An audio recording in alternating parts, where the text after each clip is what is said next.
as we've said at all of them, thank you for attending. I appreciate people caring enough to at least show up and provide us some of their input. So hopefully we can use that information as we move forward. I will say that in 2019, we had 27,000 citizen contacts, or just over that number. And we used force, at least documented in police reports, 112 times of those incidents. So it's 0.4%. It's a small percent, but we do understand that while these events are low frequency, they are indeed high stakes and have a big impact on the citizens, on the witnesses who see this, and on the officers as well. I worked in investigations for over a decade and was involved in multiple serious use of force investigations throughout the county. And I can assure you, every time, all three of those groups were clearly affected by this, by an event.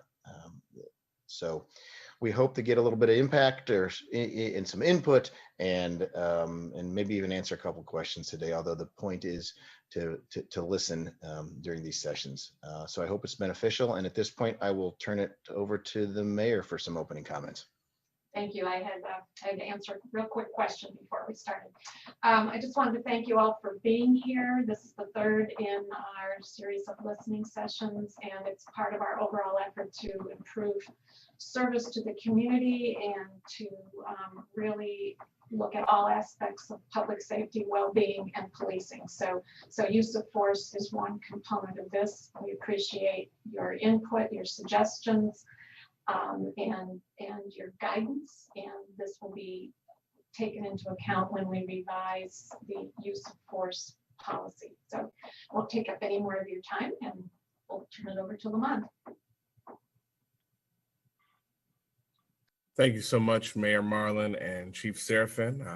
Good afternoon to our panelists as well as to our attendees. My name is Lamont Peppers. I am the Community Engagement Coordinator for the City of Urbana. I think, as we have said at all these sessions, and certainly I want to echo as this is the final of the 3 sessions, we would like to thank everybody for their participation. A huge thanks to our panelists who have carved out times of their very busy schedules to be here and to be prepared to listen, take notes, and interact when needed with our public. So I'm going to go ahead just kind of with some opening remarks and groundkeeping rules, and then we'll go ahead and get right started. Once again, hello, my name is Lamont Peppers, and I am the Community Engagement Coordinator for the City of Urbana. I will be serving as today's moderator, facilitator. We have heard from my mayor, Mayor Diane Marlin, as well as our very own Chief of Police, Brian Serafin. So now on to just a few housekeeping rules before we open up the public forum discussion platform. We here at the City of Urbana openly acknowledge that some of the issues that are key that have happened and are unfortunate have brought us here on today. We also recognize the sensitivity to some people of these past events across the emotional spectrum. Having said that, this venue is to create an open dialogue to receive your thoughts and ideas regarding the most equitable practices when it comes to the police department's use of force policy. In clarifying what this particular venue is, let us be mindful and clear of what it is not. This is not the arena for personal attacks against named individuals, a time to filibuster and/or personally monopolize the conversation or time constraints, and maybe most importantly, that this is not a time to throw out verbal decorum and acceptable language, hence profanity, racially charged words or phrases, language that is offensive in nature as it relates to race, gender, sexual orientation, appropriate pronoun usage, and/or slanderous attacks on municipal staff within the city of Urbana, Illinois, will not be tolerated. We are not asking, nor do we come with the expectations that this topic of conversation will not be emotionally charged. However, violations of the aforementioned guidelines will result in muted microphones and interjected conversation by myself, at which time those individuals will not be permitted to rejoin the forum, but will be asked to submit the remainder of their commentary using the email address provided on the website. That email address is useofforcepolicy@urbanaillinois.us. This is a time for us, the city staff and leadership, to listen to you. We have one of our planning division staff members, Lily Wilcock, here to serve as our scribe. If you say something that I don't understand or that Lily doesn't understand, we will ask you for further clarification to make sure we are capturing your ideas accurately. We are scribing this so you can know what we hear you saying. We are also recording this session. As we go along, I may ask you follow-up questions as well, or I may ask you to send us your follow-up questions by email. In order to make time for everyone, we are going to start with 5-minute rounds. If we get through everyone who would like to speak, then we will do another set of 5-minute rounds. Please use the raise your hand function, which is in your participant button. If you press that, you'll see a raise your hands option. But if you would like to submit things in writing, you may do so as well to the dedicated email address, once again, which is useofforcepolicy@urbana-illinois.us. The video function will be enabled if you would like to show your video while you speak, but certainly you do not have to. At this time, we would like to open it up to our participants. And who would like to share first with us today?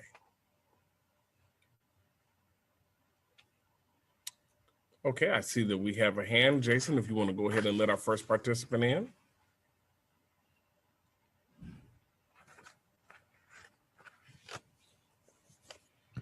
And Janet has joined as a panelist. Janet, you can turn your camera on if you wish, and then also unmute your microphone. All right. My name is Janet Elaine Guthrie, Reverend Guthrie.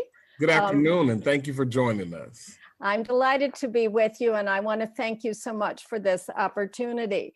Let me give you a very brief self-introduction. I'm a retired pastor from the Mennonite Church. I'm involved with the faith community locally, including the Ministerial Alliance Anti-Violence Committee. I've been working with the NAACP, Criminal Justice Reform, and the Race Relations Group for the Community Coalition. I'm also a graduate of the Citizens Police Academy. I am very interested in and hoping that this process will result in some very positive changes for us as a community with regard to police community relations. Thank you for starting with the use of force policy, because clearly that has areas of deep concern for many of us. In line with both the 10 shared principles that have been signed and the recommendations from Hillard Heinze, I want to focus my remarks today on de-escalation practices and protocols that I believe must be incorporated into the use of force policy. And I think this is so important, both for the sake of our officers and for the citizens. De-escalation is critical for us to have valuable time in very high stress situations, for there to be good assessment and reflection, for there to be a chance to mitigate against implicit bias around what is the actual threat here, what is actually happening. As I have done my reading around bias, for example, we know that for all kinds of reasons, the brain kicks in and does not necessarily assign appropriate descriptors to the age of a suspect, to the actual size and threat of a person, whether there is even a weapon, at hand. And unfortunately, African Americans tend to fall into a category where they are perceived as older, stronger, more of a threat, etc., and likely to have a weapon when in fact they do not. So to give us all a chance to step back, to reflect, to take a breath, it is so important to engage with a suspect, to demonstrate respect for their humanity, and to open up for the possibility of a creative, non-violent response. We know that people who have been traumatized do not hear, cannot perceive some of the commands that are shouted at them. They need time. And we need to be very, very clear that it isn't always the case that taking direct, proactive, assertive action is the best course. As I was reading through the use of force policy, I was struck by the fact that it seems that the idea that one would retreat or step back or take a pause might be seen as something you would not do. And that is perhaps also a very desirable behavior. We don't want a warrior mentality. We want a guardian mentality. The Oakland Police Department changed their policy so that officers would not do foot pursuit. And they found out that by not going into alleys and not going into backyards, both police and suspects were safer. There were fewer shootings, fewer injuries. I believe that we have tools of breathing, good spiritual practices, calming the instincts, we are all stronger. So let's redefine what it means to be strong, what it means to be successful in our interactions, and look at the use of force policy in a different way. Let's not hide behind language like reasonable, which is spread all throughout the policy and which I think is far too subjective. Thank you again for taking this opportunity to hear from us. I will look forward to interacting with you along the way as you take up future policies as well. Again, thank you so much for your service and this time together. Reverend Guthrie, thank you so much for your participation on today. Do we have another attendee or participant who is willing to share? We do, Jason. Yeah, Carol has joined us. Good afternoon, Carol. Are you with us? I am. Good. Thank you for joining us. Go right ahead. Okay. My name is Carol Spindell, and I am speaking for the American Civil Liberties Union of Champaign County.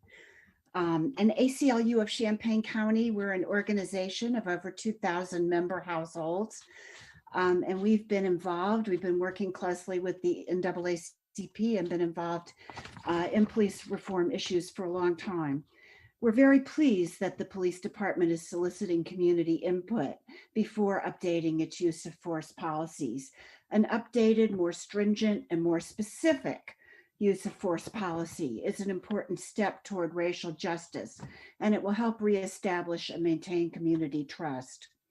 Research shows that stricter use of force policies correlate with fewer civilian deaths, and that officers in departments with restrictive policies are less likely to be killed or assaulted in the line of duty. Once the new policy is instituted, of course, there must be consistent retraining of officers, and disciplinary policies must be revised so that officers who do not follow the new policies face concrete consequences. Urbana Police Department's updated use of force-related policies should much more clearly define and describe when force is and is not authorized, with separate policies for each instrument officers are authorized to use. Instruments of force include the officer's very presence. When they arrive, that changes the dynamic of the situation.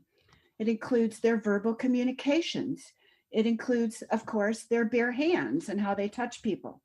The policies should create standards that more clearly define and build upon minimum legal requirements and more clearly and consistently articulate a commitment to proportionality, de-escalation, and the sanctity of human life.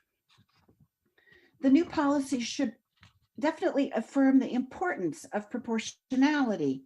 That is, the concept that the nature or severity of the force that an officer uses should be consistent with the nature of the threat a subject poses. And they should also require a step-by-step mandate for de-escalation.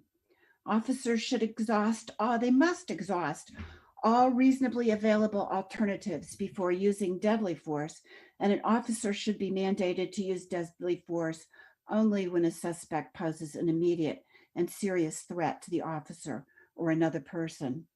After any use of substantial force, there must be a standard procedure for a transparent and unbiased review, and officers who have not followed the policies must be held accountable. The reporting process should continue to mandate comprehensive reporting, which the policy has already. This requires officers to report both uses of force and threats or attempted uses of force. For example, reporting instances where an officer intentionally displays a weapon. And the research shows that this comprehensive reporting does significantly reduce, as I said, civilian deaths and officer deaths. Officers must continue to have a duty to intervene without fear of retaliation when they see another officer fail to follow the policies. The policies should require that medical assistance be rendered as soon as reasonably possible after a use of force incident. And they should provide clear and succinct guidance on when officers may initiate a foot pursuit, including that the act of running does not constitute a sufficient basis to engage in a foot pursuit. They should provide specific guidance on when officers may unholster, draw, and exhibit firearms. And problematic uses of force, including needlessly high-risk force, such as carotid restraints and shooting at or from moving vehicles, should be not only restricted, but prohibited. In closing, ACLU of Champaign County strongly urges the City of Urbana to make the process of updating its policies as transparent as possible and to submit the updated policy in draft form to the public for comment before it is approved. Ultimately, it is the mayor and city council who are responsible for approving the new policy. There's no reason for our elected representatives to shy away from establishing stricter policies on use of force that can keep officers safer and ensure public safety. ACLU remains committed to working with the mayor and city council to reform and reimagine public safety in Urbana so that our town can become a model of equity and safety for all. Thank you so much, Carol, for being with us today and for your commentary. And do we have another attendee ready to chime in and share with us on today?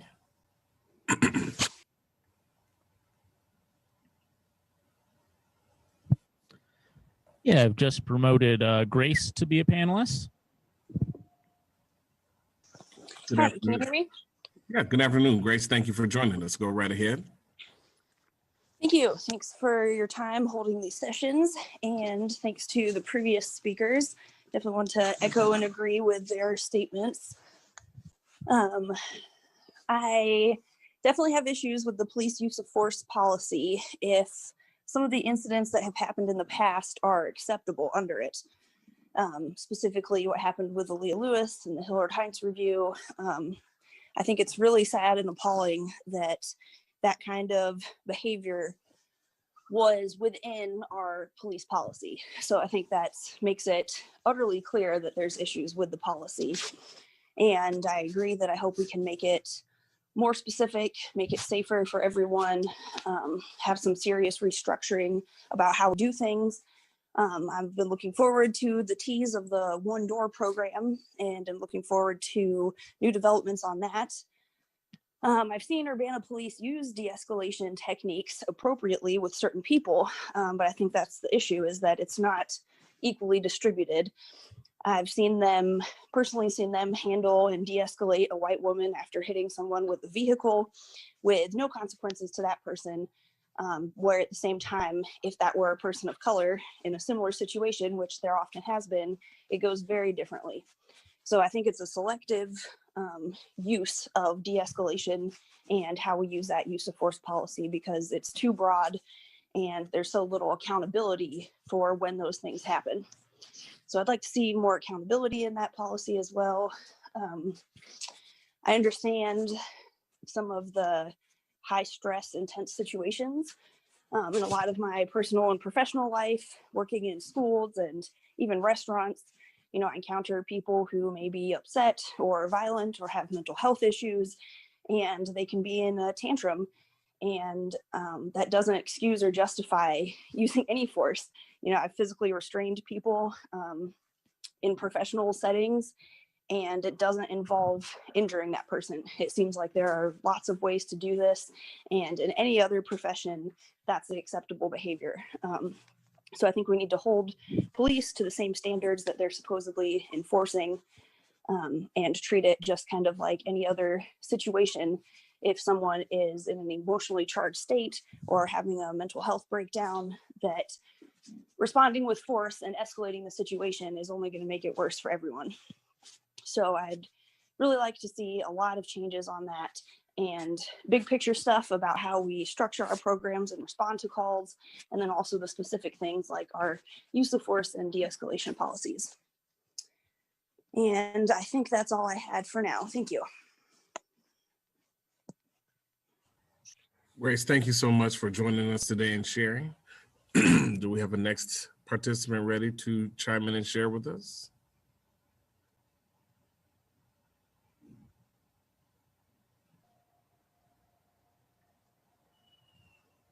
I don't see any hands right at the moment. I was wondering if either Deputy Searles or Chief Serafin could quickly just kind of weigh in, and we did cover this last night, but for the purposes of today's meeting, just share a little bit surrounding the topic of de-escalation and its importance moving forward here as we review our use of force policy. Sure. So as we've started down this process, clearly there's a hole where we at least attempt to practice de-escalation, and it's not in the policy, and it needs to be. And as a matter of fact, we said, okay, we're going to hold this. Let's go through this process. Let's go through this listening, and let's see how we can incorporate the concept of de-escalation, some of the basic. Some people have talked about the different tools and what we can use, and a lot of you have used, I think, as even Grace had said here, you use some of these techniques with someone in line at the grocery store if you bump into them or something. So I see that that we want to use those. We want to make sure that we have things that officers need, like time, cover, and distance when we discuss de-escalation. So clearly, it needs to be formally adopted, formally integrated better into the policy. So that's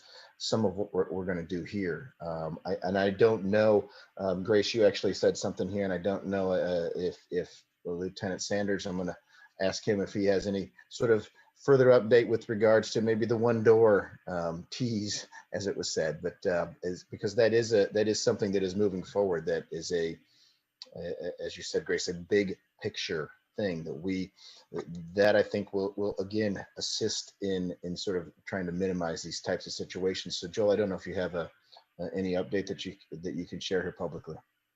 Yeah, so I can share that one door is still moving forward. We have Carl has assigned an employee to pretty much be the project manager. We've gotten to the level now that we need somebody almost full time to organize the partners and keep this moving forward.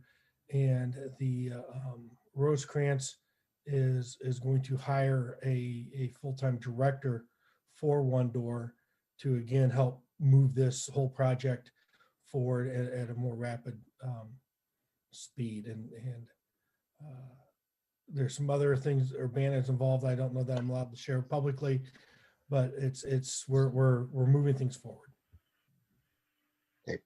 Thank I'll you. jump in and just say, well, we'll hope to have an update for City Council in the next few weeks. So stay tuned for that.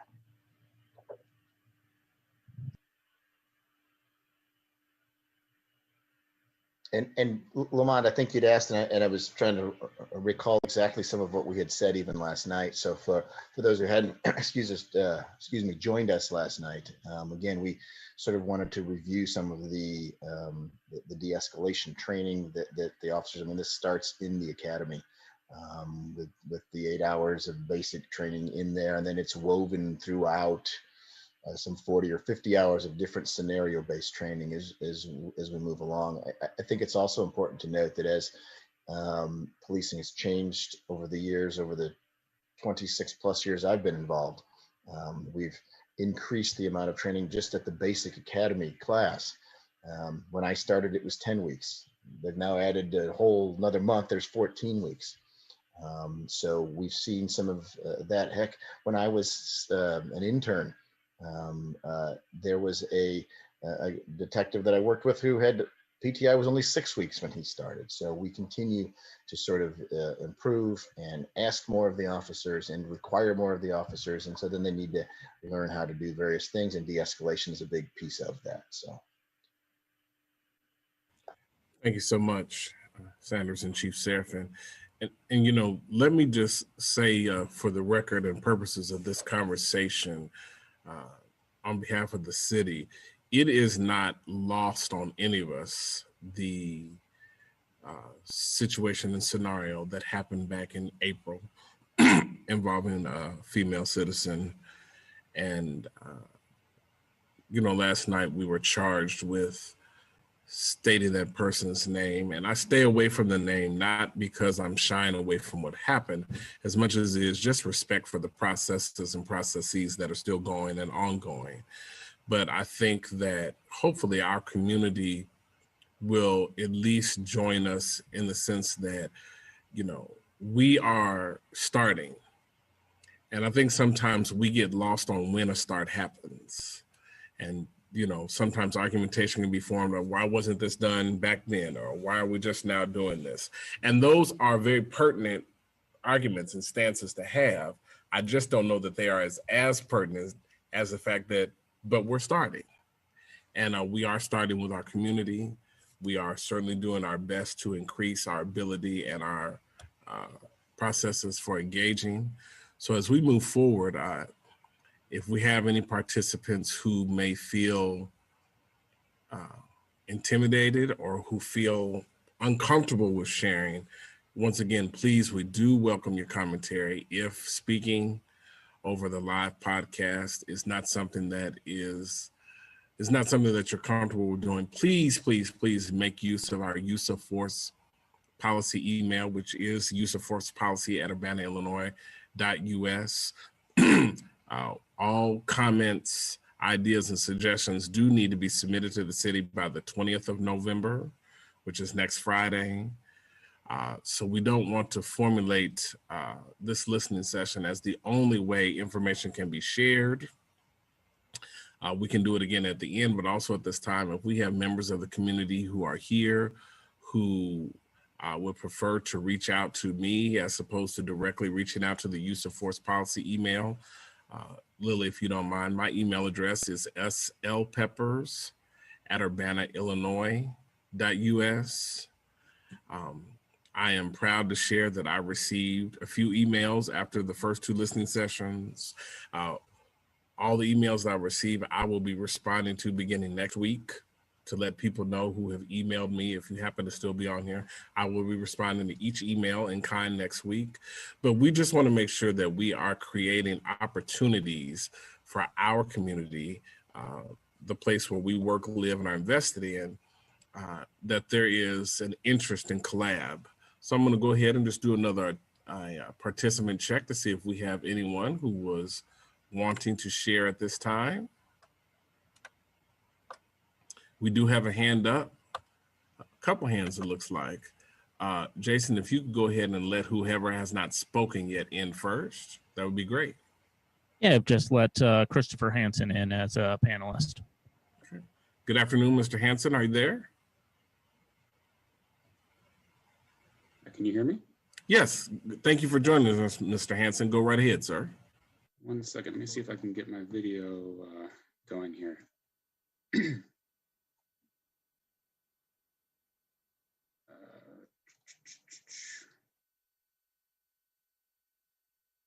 Okay, is that working okay? Yes, we can see you and hear you. Go right ahead, sir. Okay, good.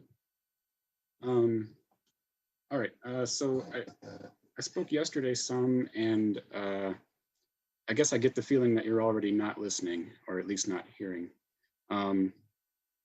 Multiple people spoke yesterday about kind of what they felt were really intimidating, heavy-handed rules set down by Mr. Peppers for the listening session. Multiple people were upset to see, you actively mute someone for mentioning, Chief Serafin or whatever.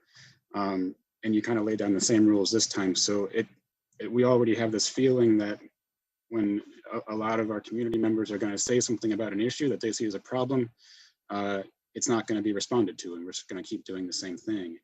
So that's really concerning. I really still don't understand why the city would want to go into a listening session and then mute someone for speaking.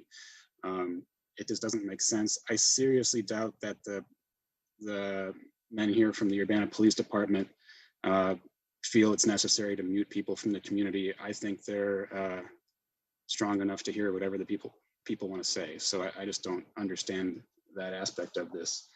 I mean, you didn't have anyone who wanted to speak at the youth session, and if I were a youth member of the community, I wouldn't want to speak there either. It didn't sound very welcoming. So let's see. I'm sorry if I'm looking away. I'm just checking my notes over here. I want to repeat again that the community seriously doubts this 112 use of force incidents per year. We just don't think that's believable. I'm also still waiting for an answer from the chief on the previously redacted use of force policies. That's been asked about many times. It was promised. When are we going to get to see it? Also, I think it was Carol Spindell was speaking earlier, and she said it was up to the city council to approve changes of the use of force policy.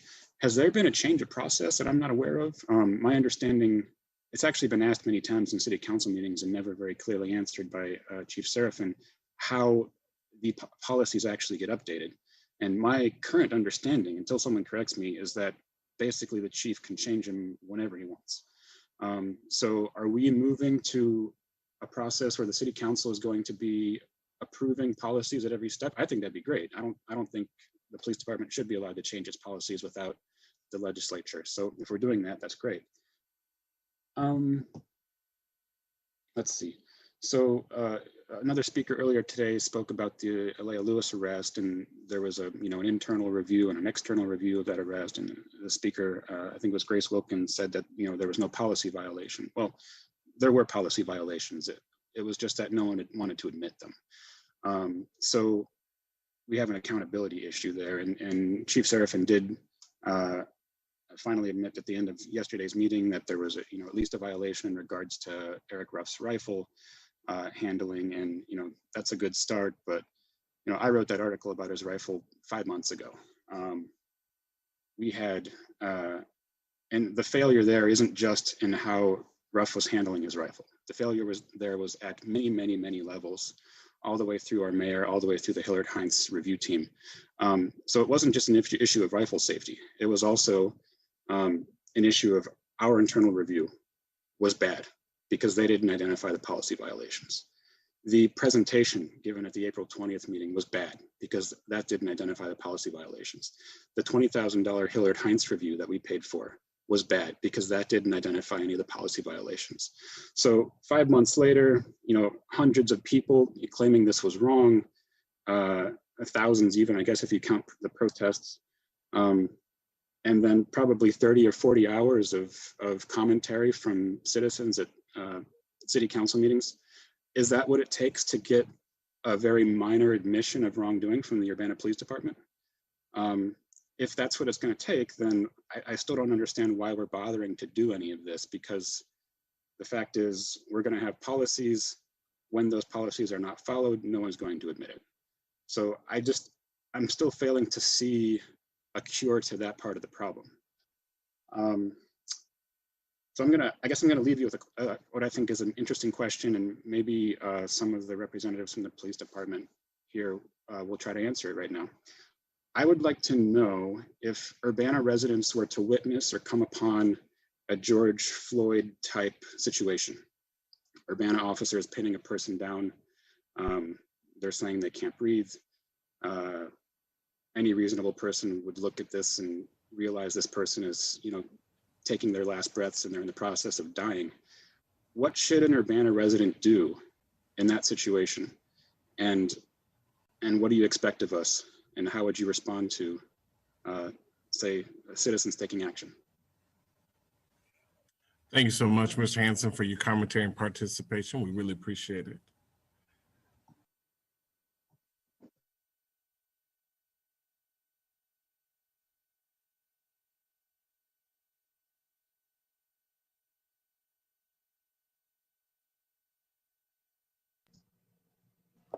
You're muted, Lamond.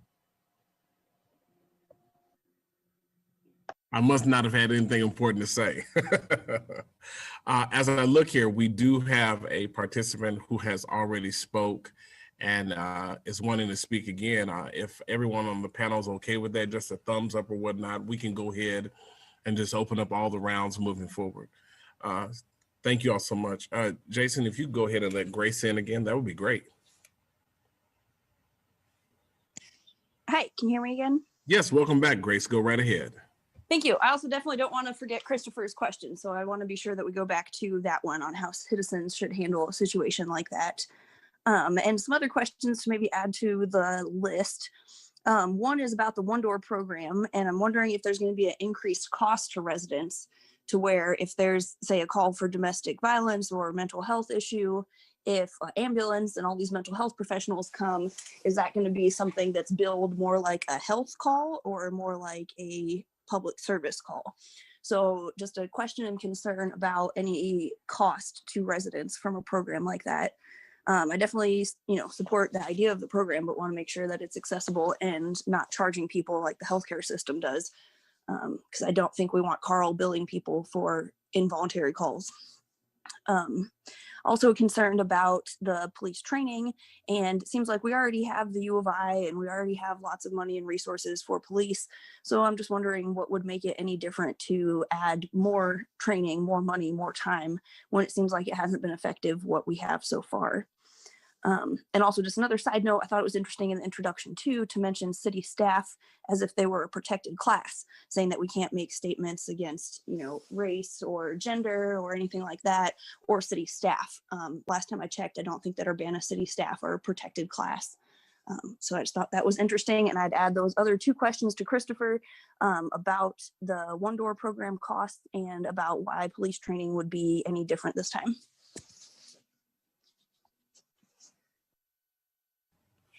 Thank you so much, Grace. And for those who may have just joined or may not have heard at the beginning, just to kind of clarify the role of the panel list on today, is that we are here listening, we are taking notes.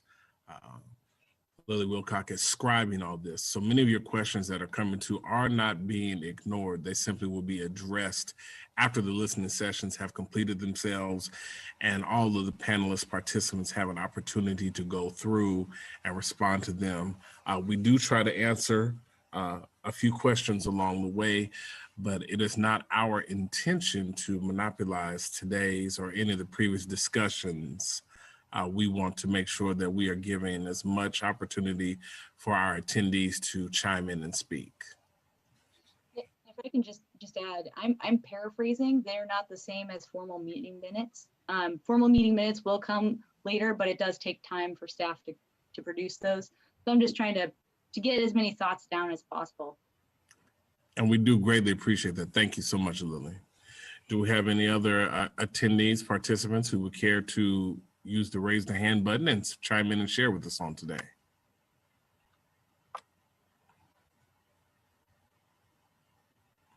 And just from a scheduling aspect, we are scheduled to go from 3 until 5 o'clock on today. We will closely base that off of our attendee participation, but certainly we have availed ourselves to be here till 5 if participation allows for it.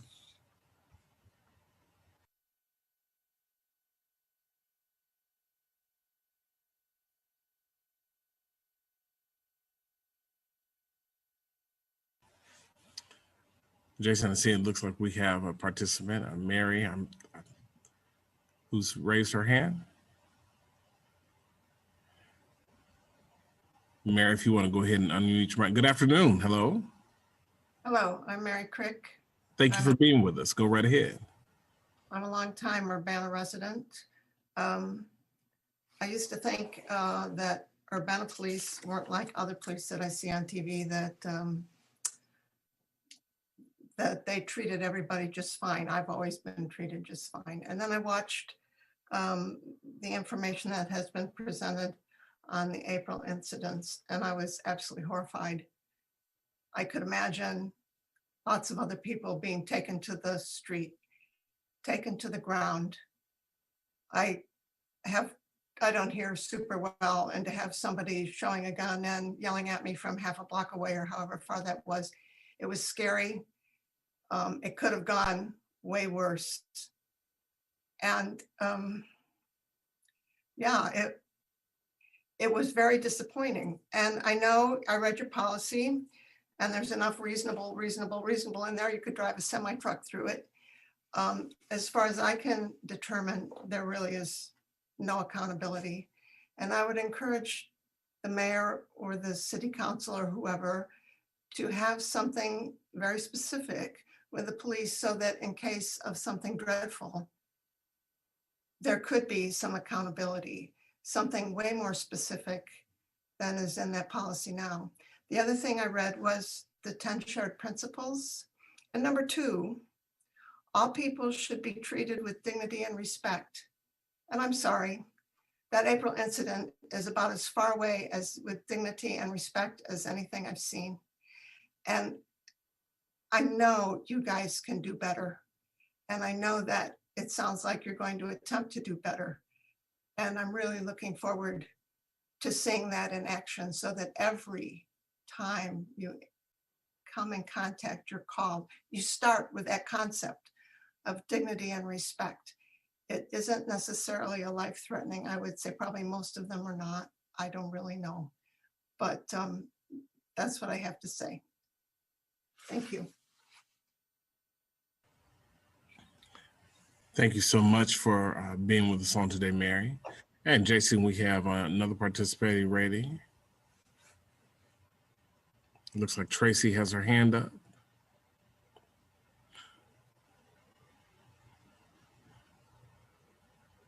Good afternoon, Tracy. Are you there with us? Hi, yes. Yes, Can you go hear right. me? Yes, we can. Thank you for joining us. Go right ahead. I just want to say that after last night, it was disappointing, but today it's even more disappointing. You guys make it seem like this is a listening session and you are trying to address public concerns, and you did try to answer the very simple questions, but once it came to the difficult questions, once it came to the questions that actually mattered, that Mr. Hansen asked, that Ms. Wilkins asked, Mr. Peppers immediately said, kind of implied that this is not the place where we want to answer these questions. So you guys have a lot of time. I don't see people lining up to give input, to give suggestions. We also want to hear the answers. So I really would like to hear answers from the panelists. This is not the place to avoid the hard questions. This is where we want answers. I know it's a listening session, but it's really unfair for you guys to midpoint where you get the difficult questions, switch to the mode of, okay, let's keep quiet now. So thank you. Thank you so much, Ms. Chung, for joining us and your participation. And do we have any other participants who are wanting to chime in at this time? While we have a small break in our participation, as with yesterday afternoon and last evening, I would like to allow for a small block of time for any of our panelists who have not had a chance or opportunity to share any feedback or response to anything that you feel comfortable sharing with at this time. Keeping in mind that the focus of this is a listening session where we want to gather information and give prepared responses. But if anyone wanted to respond to any questions or just want to share any information moving forward in regards to use of force, this would be appropriate time for that. So I can answer a couple of these things that have been brought up with regards to Mr. Hansen's couple of questions here. That the community seriously doubts the 112 uses of force. I would say that I think, as Lieutenant Norton said last night, that that initial that process was formalized back in 2005, and usually the number is between 100 to 140. I think that's where most of the numbers have fallen when it comes to the uses of force. So I suppose one could continue to doubt that, but the number has been fairly consistent over that, I guess that decade plus unit of time. To the best of my knowledge, the policies are of the police department. and they belong to the police department. So I guess as the chief, we want to take input from different places, whether that's citizens, and we clearly want input from the council, but the policies itself are of the department, as opposed to an ordinance, which would be of, I guess, the city council. So there was a couple there. There was a let's see. I don't know. I don't have any idea. And Lieutenant Sanders, I don't have any. I'm not sure exactly as to whether or not you have any idea with regards to ambulances and medical billing and how all that might work in one door. I'm not sure if you're even prepared to answer that. But if you have any thoughts, I guess now would be a reasonable time to do so. Sure. There's no design to make things more difficult on the community. In fact, just the opposite. We'd like to make sure that the counseling services and the processes are available to everybody, regardless of an ability to pay. So if you walk through that front door at one door, there's not a cost to do that. I can't speak for ambulance companies. So if we call an ambulance to the scene, that would be the company's decision whether or not they would charge for that. But right now it's the same today. If I call an ambulance to the scene, the ambulance is going to charge for it. But the intention is to create a process so that there is no cost to those who are using that process. Thanks so much. Oh, go right ahead. Sorry, Chief. I guess just one other thing to Mary, who spoke here a couple of speakers ago. I believe you said words to the effect of, "I know you can do better." I've never said here before any public body and said that we are perfect. And there are currently 59 officers, or 58 officers. They're humans. They're going to do the best that they can, and we're going to continue to improve. We're going to continue to do better. So I appreciate your comment, and that's part of why we're all here today. That's part of why we have had throughout the course of these sessions. I just didn't want, well, there's the chief again. We need to have other people who are part of this organization, and whether it's we've had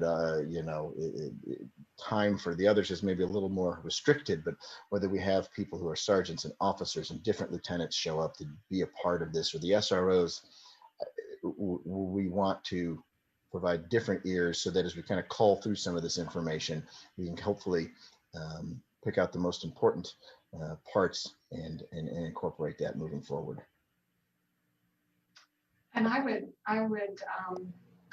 add to the question, or in response to the question about what would happen if people saw a George Floyd type situation. First of all, I would expect that other officers on the scene would intervene, because they have a duty to intervene, and I am confident that our officers would do that. So I don't see, George Floyd was so horrific and so off the scale. I do not see that happening here or expect it to happen here. As far as, I'm not sure what you're asking about, what the question was related to, or the gist of the question was, what should a person on the street do? But I just don't see that happening without intervention by other officers.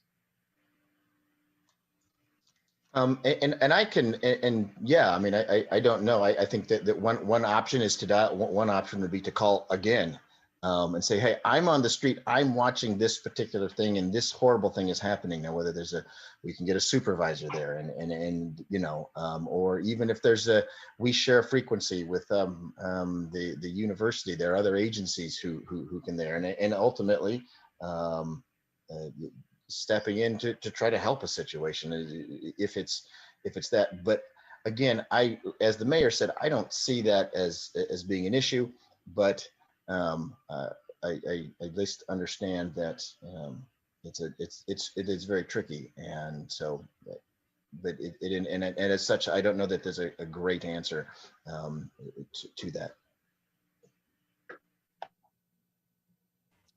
So certainly thank you to all of the panelists who have weighed in on some of the questions that have come in. Certainly thank you to both Mayor Marlin and Chief Seraphin for tackling and responding to the questions in regards to the late George Floyd. I think that that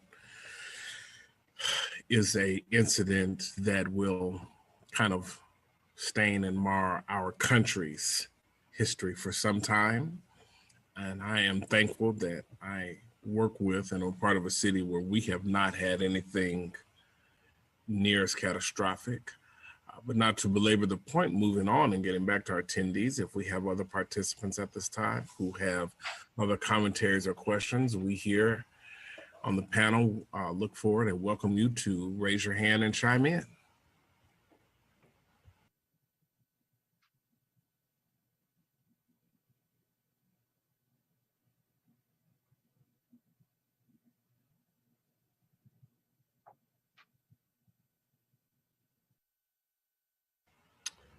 Jason, we have a hand raised. If you could go ahead and let Mr. Hanson in, please.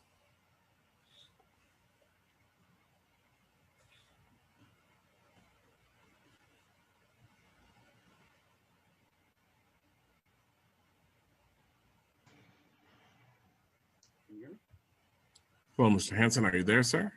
Yeah, can you hear me? I can hear you now. Go right ahead. Thank you for joining us again. Thank you. Chief Seraphin, are you comfortable having a back and forth?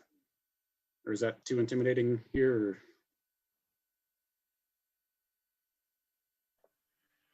No, if we'd like to discuss, we can chat a bit here, Mr. Hanson. I think that's way more productive. Thank you. I'm a little unclear the exact procedure to change policies. I mean, you kind of answered my question. You said it was not something that the city council is doing. I think you also said it's not something that the city council will be doing, or you don't want it to go in that direction. What is the procedure for changing police policy right now? Is it just the chief making a call? Yes, sir. Okay.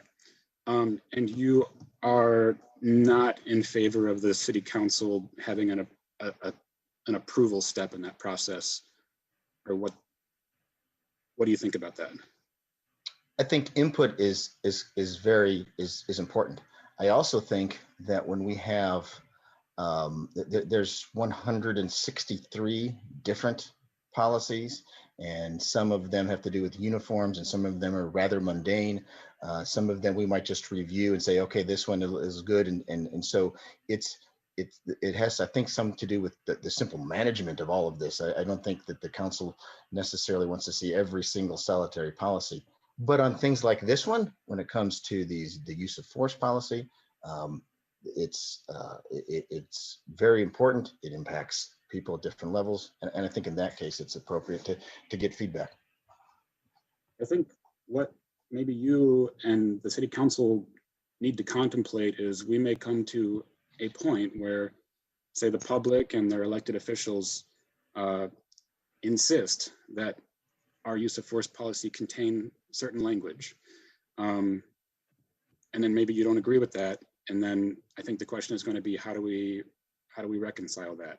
I don't know that we're going to solve this right now, but I foresee that in the future. And well, my input on that issue is that I think the city council should approve the policies. And that's how I feel about that. I think I'd asked you yesterday how many times the use of force review board actually finds misconduct. Did you find an answer to that? I do not have an answer for that, sir. No. Okay. Are the use of force, are any figures or reports or anything on what that board does, are those normally publicly available, or is that all something that someone would have to send FOIA requests for? So those particular things have been FOIA'd. As a matter of fact, that's part of this process that there was, hey, maybe we got to be able to get those up, the annual report and then the stat numbers. And those are things that's part of one of the things that I've learned throughout the last, I guess, 24 hours of doing this is, hey, there's an opportunity for us to do better. So I'm not aware, I don't think that they're up on a link unless someone's done it and I'm not aware of it, because God knows I don't know everything. But yeah, that annual sort of report and then the collection of the data is something that we do have, and that has been given out in FOIA requests before. On the issue of, you touched on the skepticism I put forth on the use of force numbers. Sure. What would happen if you found that an officer didn't report a use of force incident? What would that look like? I guess restate your question, please. An officer makes an arrest, or maybe doesn't make an arrest, and there's some use of force in that incident. I don't know if it would be, tackling someone or just pointing a gun or taser or whatever thing. And then let's say that they didn't report that force was used. So my question is, what would happen if that was found out? How do you ensure that you're getting all those reports? So, right. And so partly, as you've already alluded to, it's a self-report sort of system. What I will say is very rarely do these things happen when there aren't others present. So a part of this is and I think we touched on it last night, the idea of that we do I think there's 5 different categories of spot check body cam videos, and to ensure that the officers are doing the right thing. With regards to this specific question of what if they didn't report it, sometimes it might be something that, well, I guess they forgot, or it depends on how severe it is. Sometimes the force is fairly severe, sometimes it's not. And so in certain events, we would be able to address that with our normal discipline process. And there's several factors that go into that, and whether they should get a notice to correct in their file, or a letter of reprimand, or a day off, and on and on. And those sort of things take into account a variety of different factors: work history, discipline history, and again, the severity of the incident. So I can't give you a solid answer exactly on what it might look like, but those are, I guess, some of the options. Okay, I guess what I was thinking is that if there's a use of force incident where there was clear misconduct, that would be the most likely situation to expect that someone might not want to, report it. But so I don't have a suggestion for that. I'm just asking. I'll just ask one last question. We kind of talked about the George Floyd incident, and I think the answer that our mayor gave was exactly the answer that no one wants to hear, which is to say, oh, that's never going to happen here. Our police department plans and trains for many, many types of things that have never happened here, and we hope never happen here. I'm sure you guys have training on, explosives, if there's a bomb threat, and things that, don't happen in Urbana. So I think that's not going to happen here is about the worst answer we could possibly get from our officials. And I think if I heard you chiefs right, you were just starting to err on suggesting that a citizen might do something. Sure. I guess it's possible depending on the scenario. But what I will say is that, sort of to the mayor's point, we do have the duty to intervene. Now, if we want to try to carve out a very unique academic discussion where there's one officer just beating someone in the, that, oh my gosh, this is horrible. I need to step in. I need to do something. For whatever reason, this event is precarious. That's why I said I think the answer is to call for others. That's what I think the real answer is. Now, clearly, and then the response is, well, there were others at George Floyd, and I understand that. And so that's why I said I don't think it's a perfect answer. But my answer is call back, call others, say there's something amiss here, and then so yes, that's my, I guess, my first answer if the situation would require. So I'll just make a use of force policy suggestion, and I'll leave it at that because my time is way over. What if the use of force policy contemplates such a situation and contemplates not just what the officers might do, but what citizens witnessing it might do, and builds in an expectation or a tolerance for a citizen who thinks there's impending death or significant bodily harm to then take action in that situation? So What, can I ask you, what action would you contemplate taking? I would, I don't want to make a bad situation worse and have citizens put themselves into a situation where they could potentially be harmed. So what, I'm curious, what do you think a citizen should do? So I think if, well, first of all, what would actually happen? I think if I were in that situation, I'm a big, strong guy. I'm very fit. I'm very fast. I'm very strong. I could have easily, say, ran in and torn those officers off of him. It is a certainty then that I would have saved, well, not a certainty, it is a likelihood that I would have saved George Floyd's life. And then it is a certainty that I would be in jail for a very, very long time, having done that. So that's a terrible trade, I think. I mean, it would have been a good trade, but it's a terrible situation. So I guess the question is, how do you build in some kind of tolerance for people to protect life and not end up in jail for 20 years for having put their hands on an officer, or whatever the, I think the maximum penalty for, what would you classify that as right now? If I thought an officer was doing something wrong and I put my hands on him, what would I be arrested for? It's an aggravated battery is what that is. So again, we're speaking in this sort of hypothetical world with regards to, I guess, some of the examples. Again, I'll just say, I think the issue is to call and bring others there. I think that's the best solution, because at some point, sometimes citizens don't necessarily know all of the facts and circumstances. And so people jump out currently now and want to sort of inject themselves into situations where they only know what they've seen, this short little snippet of the scenario, without knowing the front half of it as well. So that's a part to it. But I appreciate your time, Mr. Hanson, this afternoon. But I would go back and reinforce what I did say, and that is I absolutely would expect and know that Urbana officers would intervene in a situation like that. Well, at this point, we certainly want to first thank Mr. Hanson for his participation. I would like to give a special thanks to Chief Serafin and Mayor Marlin for opening up back and forth dialogue during the listening session and being willing to be as transparent as time allows. Thank you both.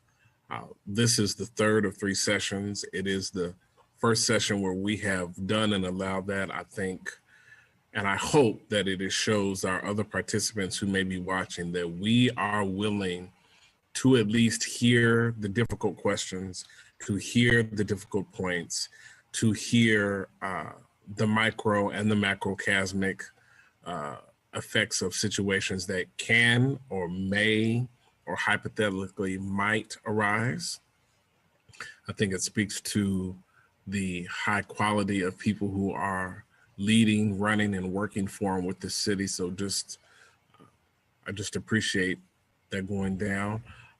Jason, I'm trying to look and see, I don't know. I don't show any other participants here who are wanting to share. I'd like to keep that open here for a few more moments, but certainly on a Friday, I like to respect everyone's time. And if we're not gonna have any other attendees here, I would say in the next 5 minutes, then I would go ahead and move for closing comments by our Chief Serafin, Mayor Marlin, and myself. But certainly, if we could set a 5-minute timer, Jason, and put that up. Just we're not ending the session early, but if we don't have people who are wanting to or willing to or have anything to share, we don't want to hold anyone's hopeful start to their weekend up.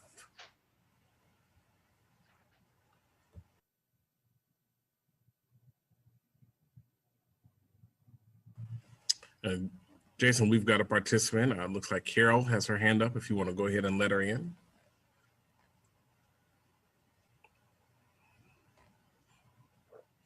Carol, are you with us?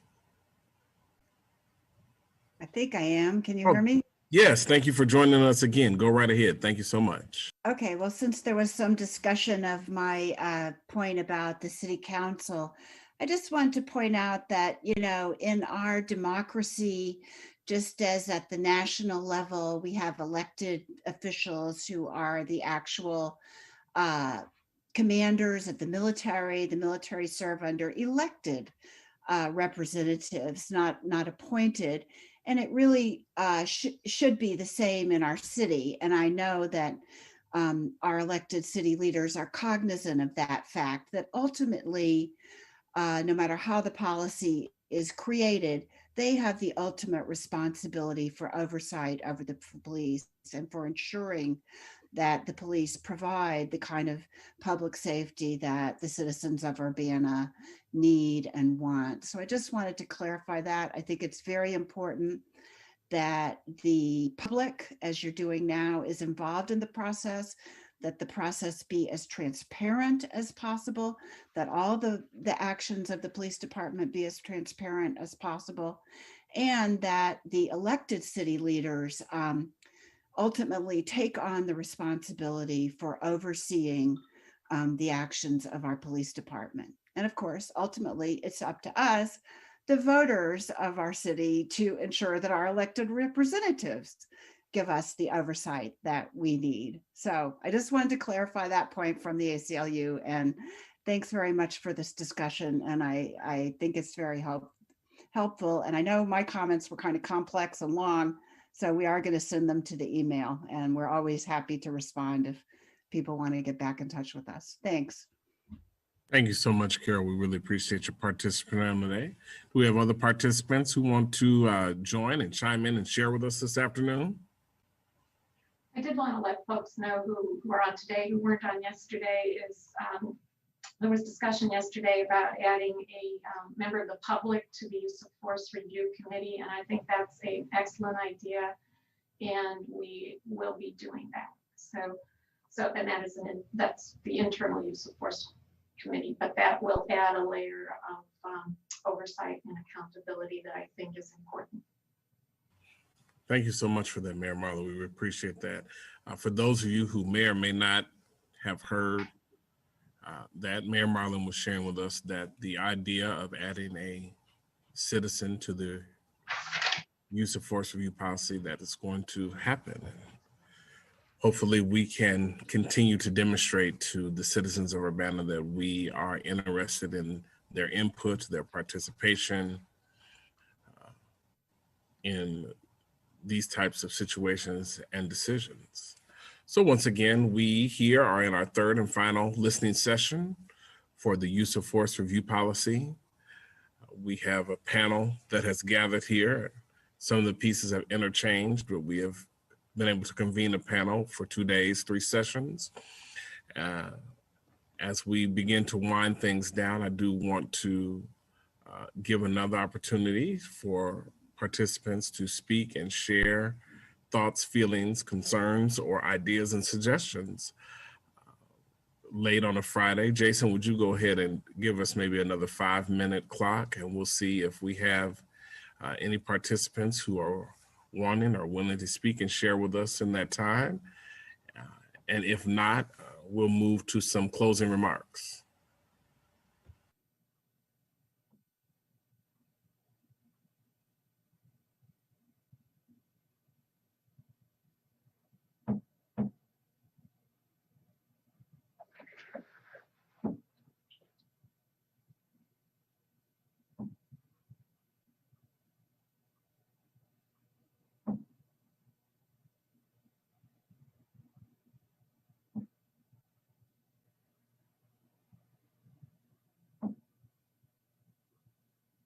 One small item we didn't share, I do see that we have a couple of phone-in listener participants.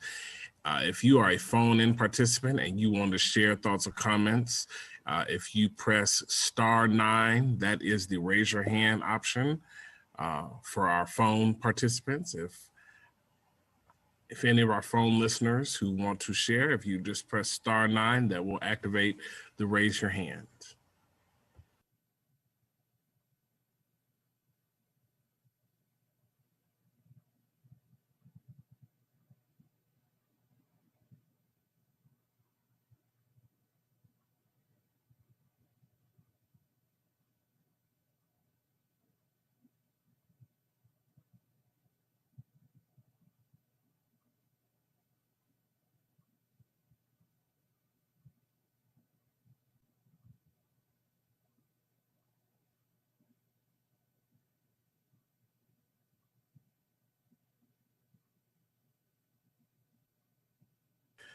Jason, one of our callers has raised their hand. If we can go ahead and let that person in, number ending in 435. I don't have a name here in front of me. Yeah, so that person has been made allowed to talk. So the number ending in 435, if you now press *6, you will be able to unmute yourself. So if you press *6, and if memory serves correct, I think this is Eldris Melinda Carr. Okay. Eldris Carr, you there?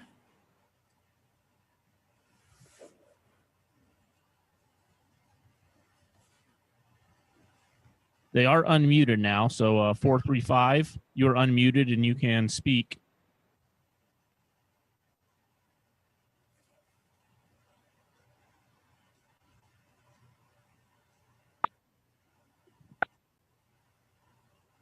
Oh, and now it looks like you just muted yourself again. So if you press *6 again, you should be able to unmute, and then you should be able to talk.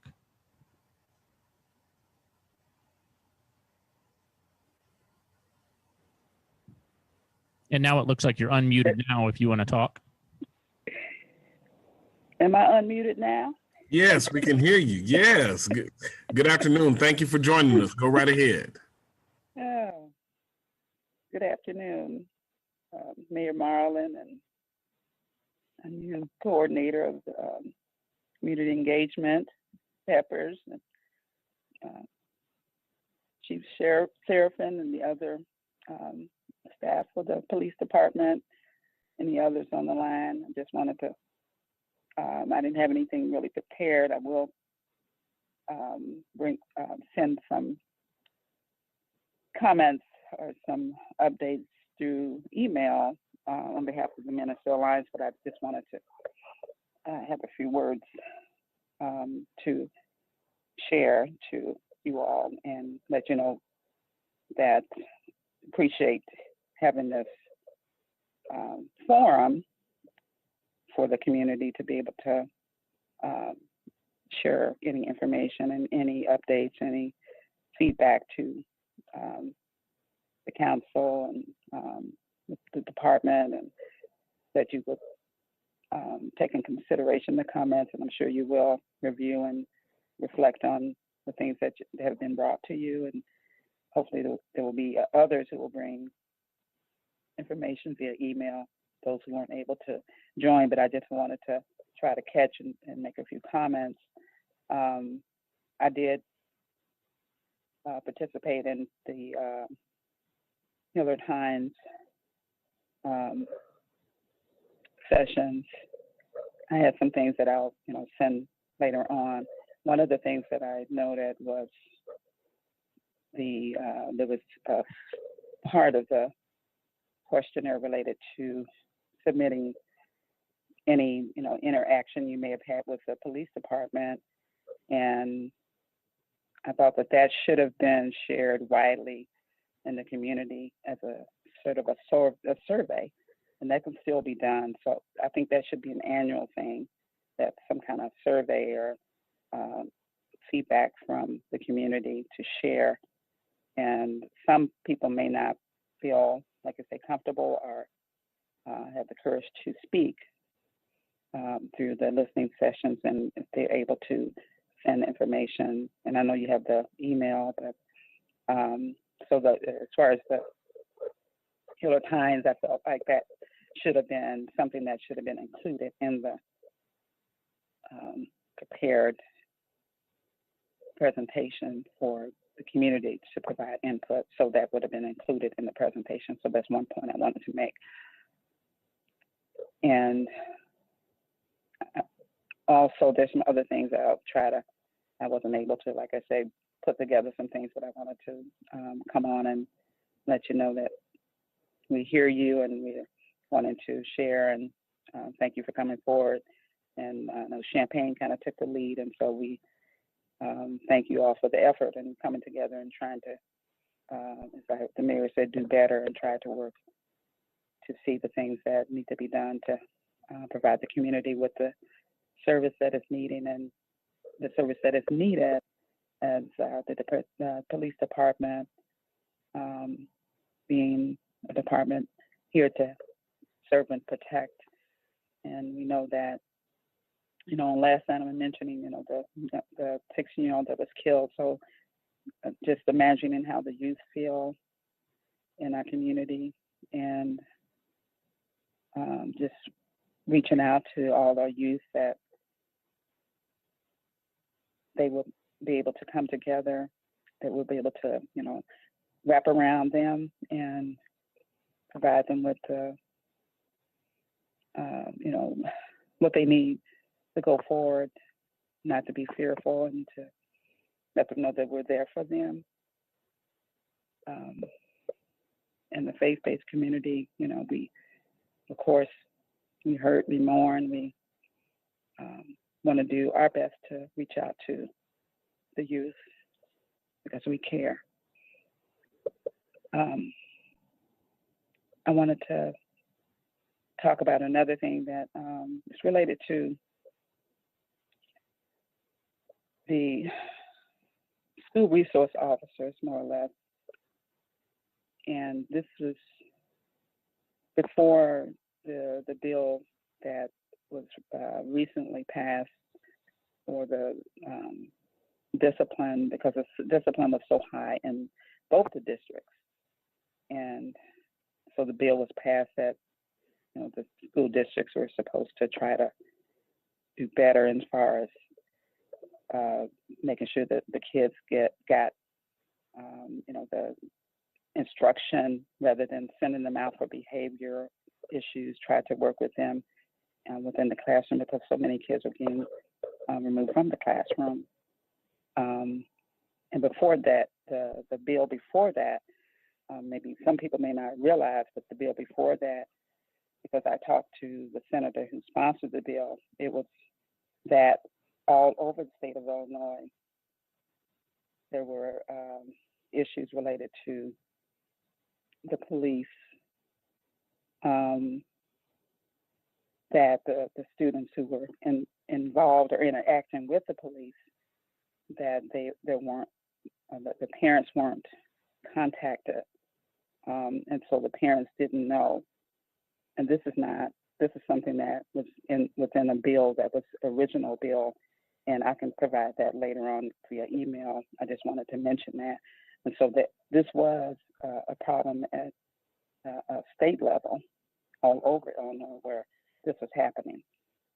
And so there's still some of that lingering. And so people that have encountered that are concerned about that at a level that maybe, so I'm mentioning it so, Chief Sheriff and the police department can understand why people are concerned about that part of the policy. And I don't know if Sheriff Serafin remembers this, but I had talked with him after a board meeting at one time, and that's why we're concerned about making sure that the policy is set up so that the rights of the students are,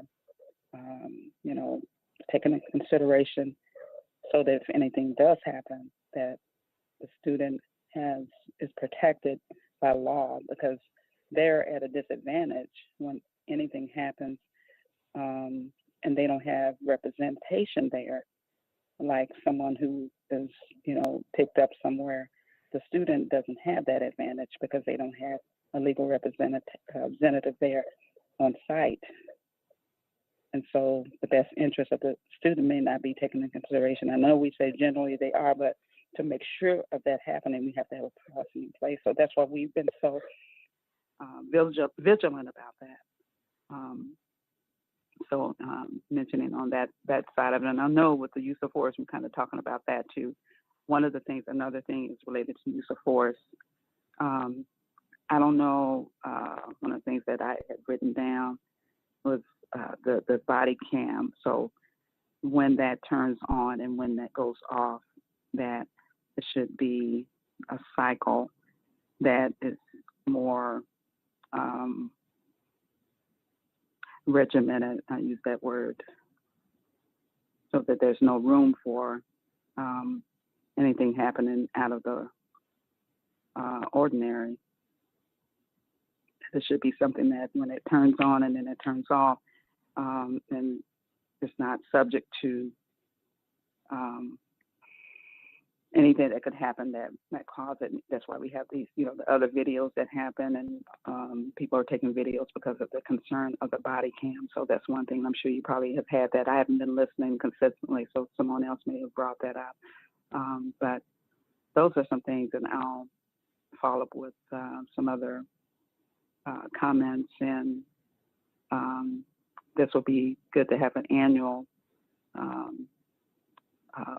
forum in this format or some other format, and somehow that the youth to be able to you can somehow encourage the youth to talk. Maybe by the time that we do it next year, the COVID will be in such a place that we can maybe have youth in a place where they feel comfortable that they can speak, among other people who are with them, and then they can feel comfortable with talking and venting. People need to vent. The youth need to vent. They need to talk. Sometimes it's things that we may not want to hear, but they need to be able to get it out. And even with adults, we hear things on the line, but people need to be able to talk about the things that happened to them so that they can know that people hear them. And so I just wanted to say this and thank you all for taking this time. And I pray again that you will do this, make it this an annual event. Thank you for the opportunity to speak on this afternoon. Thank you so much, Eldris Carr. We appreciate your participation and heartfelt words on today.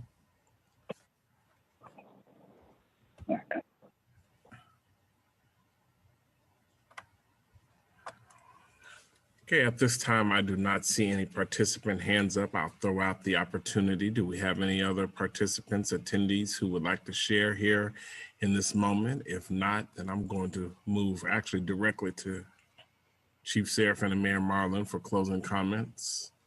Kind of a going once, going twice sold. I guess the sold is my cue. How'd I do? So I wanted to just touch on a couple of things very, very briefly here, and it's come up as I was sorting through some of my notes here, and it's been brought up with regards to the term or the phrase reasonableness, and what's reasonable. And what's interesting is, and I couldn't remember the exact phrasing, but that is born out of case law. Most of these use of force is considered a search and seizure, and so that's within the Fourth Amendment, and so that's where some of this law comes out. And there was a case in 1989, Graham v. Connor, and that sort of controls on this, and it was the word reasonable is all throughout that case. And so that's one of the reasons as to why that the idea is that, so what is objectively reasonable? As Mr. Hansen pointed out, he's big, he's strong, he's fit, he's fast, which might be different than maybe an officer who's older and small and slow. And so when those are the factors that sometimes play in these things, which make it sometimes, as people have called for, we need airtight, exact specifications. That's sometimes difficult. That's why some of those words have been used, but that's not to say we can't do better and take a look at this and try to look at other policies, including I think the International Association of Chiefs of Police policy, I think, is on the link or the website for this, what they recommend. So I just kind of wanted to mention that because I know it has been brought up by several speakers. I thank you for being here. People that have showed up here at 4:26 or on a Friday afternoon. I appreciate the citizens at least coming and giving their input. So I just wanted to say, I guess, finally, thank you for providing the input, and we'll turn it over to the mayor at this time. Thanks, Chief.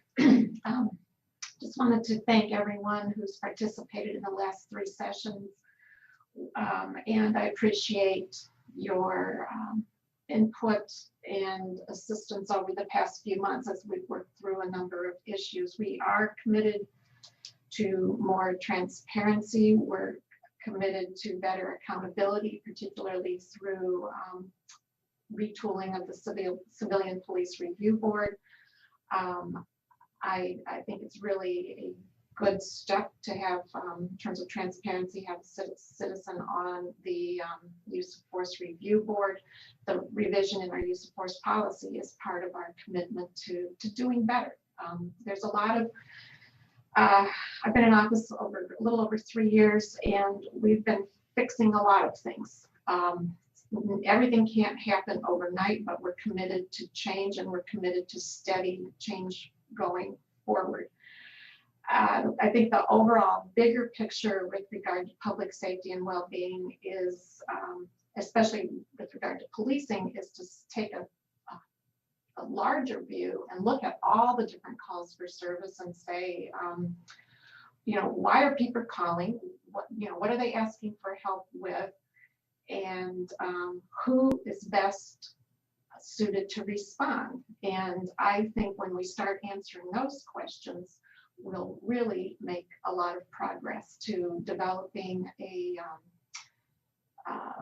public safety response that actually that better meets the needs of people. And I think that's why I'm so excited about the One Door project. It's an excellent first step in doing exactly that, in terms of a better, more targeted, more responsive way to handle many of the calls for service. So we're excited about that. Monday night at the Urbana City Council meeting, we'll be getting a report on traffic stops. We're committed, I'm committed to, my goal is to eliminate racial disparities in traffic stops. And we will do everything we can to do that and do it once and for all. So that's on the table as well. And I also want to give a plug for, since Lily is helping us here, Lily's main job is to lay the groundwork for a revision, or actually a rewriting of our comprehensive plan. It was last passed in 2005. We're about, I'd say, at least 5 years behind doing it, but it's time to do it. So our comprehensive plan, we're taking a different approach this time around. It's not just going to talk about land use and zoning and what can be built where, but I want to take an actual comprehensive, it's a comprehensive approach to our comp plan, so that we're going to be asking you, and I hope the community is just as involved and engaged in that process as they are in looking at public safety. We're going to be asking you to envision what you want your city to look like, feel like, be like for the next 10, 20, 30 years. These comp plans are written, I guess we're supposed to revise them every 10 years or so. Is that right, Lily? But we certainly, yes. We are at a crossroads in history in many ways. The pandemic is changing life as we know it, and it's going to be permanent. Climate change is changing life as we know it. Our view of what public health or public safety and well-being is changing us and our way of thinking permanently. So we are in a perfect time to be rewriting our comp plan. And Lily and her colleagues have been laying the groundwork. We hadn't envisioned doing this in the middle of a pandemic, so we've had to really get creative about getting public input, and they've been working very diligently to make plans for that. So I'm just going to ask right here for your participation, engagement, and help in envisioning the city as you want to see it in the future. And I'm really excited about the process. So I just wanted to thank Lily for her incredibly hard work she and Andrew have done so far. So anyway, we're really excited to hear your thoughts and how we grow in the future. Yeah. Because everything we do, every project that comes before us gets, major policy changes we evaluate in terms of what the comp plan says. So we have an opportunity, you have an opportunity to write the comp plan this time, and I'm just asking for your help in doing it. So hope you have a good weekend, and I can't go anywhere without saying, and I know you're already doing it, is wear face coverings, stay distant. We are in we're in a very crucial time right now in the pandemic. We have sustained community spread, which is the place I never wanted to be, but we're here. So the next few months are going to be just critical to our ability to stay healthy and keep this city going. So I will need your help in that as well. So thank you. As we get ready to go, I'd just like to take the opportunity to thank all of our panelists. On behalf of the city, Chief Seraphin and Mayor Marlin, I would like to give a special thank you to Jason Liggett and UPTV and to Lily Wilcock for scribing for us. We greatly appreciate your service and just want to say thank you. I would like to give a special thank you to all of our attendees, whether you called in or logged in and shared, or you just listened. Before I go, I would like to remind that there is the use of force policy at urbanaillinois.us. You also can, if you'd like to, reach me directly, slpeppers@urbanaillinois.us, or my office number of 217-384-2426. We ask that everyone have a safe and blessed weekend, and we thank you for your input.